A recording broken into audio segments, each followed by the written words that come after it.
Waziri wa Nchi, Ofisi ya Rais, Mipango na Uwezeshaji, Mheshimiwa Profesa Kitila Mkumbo amesema uchumi wa Tanzania umekuwa ukikua kwa kiwango cha kuridhisha huku ukiimarika zaidi ukilinganisha na nchi nyingine duniani.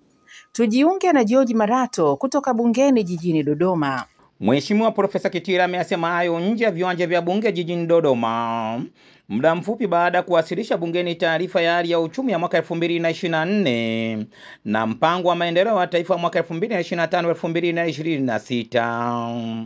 Ya msingi ambao nimeainisha, moja ni kwamba uchumi wetu katika mwaka 2024 uliweza kukua kwa 5.5 ukionyesha na 5.1 mwaka 2023. Kwa ni mwenendo mzuri, na utaona kwamba nchi nyingi duniani uchumi mwaka 2024 uliweza kudorora, lakini sisi uliweza kuwa imara na umeweza kukua, na tunakadiria kwamba mwaka huu mwaka 2025 utaweza kuwa kwa 6%.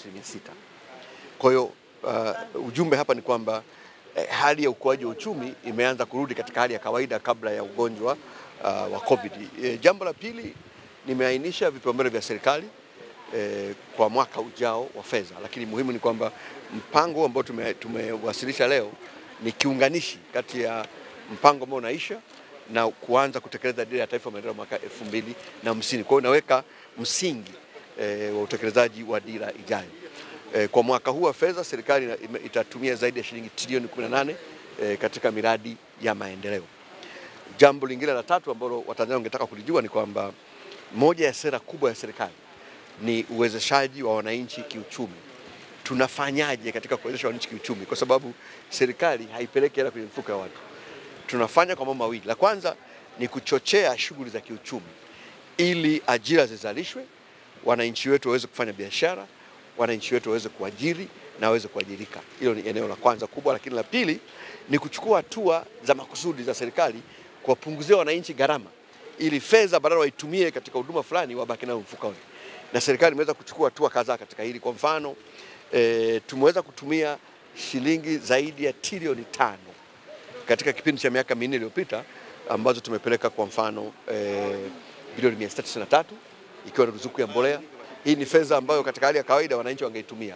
Tumeweza kutumia trilioni 1.3 kuokoa fedha za wananchi ambao tumetumia kupeleka fedha mashuleni badala ya wananchi kulipa ada.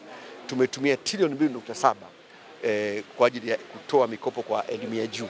Kwa hatua hizi zote hizi ni wazi kwamba zinaonyesha serikali inachukua jitihada katika kuwawezesha wananchi kiuchumi na kuwapunguzia gharama. Hata hivyo, amesema serikali ina nia ya kuendelea kuchochea shughuli mbalimbali za uchumi katika kuongeza ajira kwa vijana. Mpango ambao tumewasilisha leo na bajeti ya serikali ambayo itatolewa leo jioni na Mheshimiwa Waziri wa Fedha, serikali ina nia ya kuendelea kuchochea shughuli za kiuchumi, kuchochea mazingira ya ajira ili wananchi wengi waweze kupata ajira, kuchochea shughuli za biashara, wananchi wengi waweze kufanya biashara. Lakini kikubwa ni kwamba tunaendelea na utekelezaji wa ajenda yetu kubwa ya kukuza tija kwenye kilimo, kwenye viwanda na sekta zingine za uzalishaji.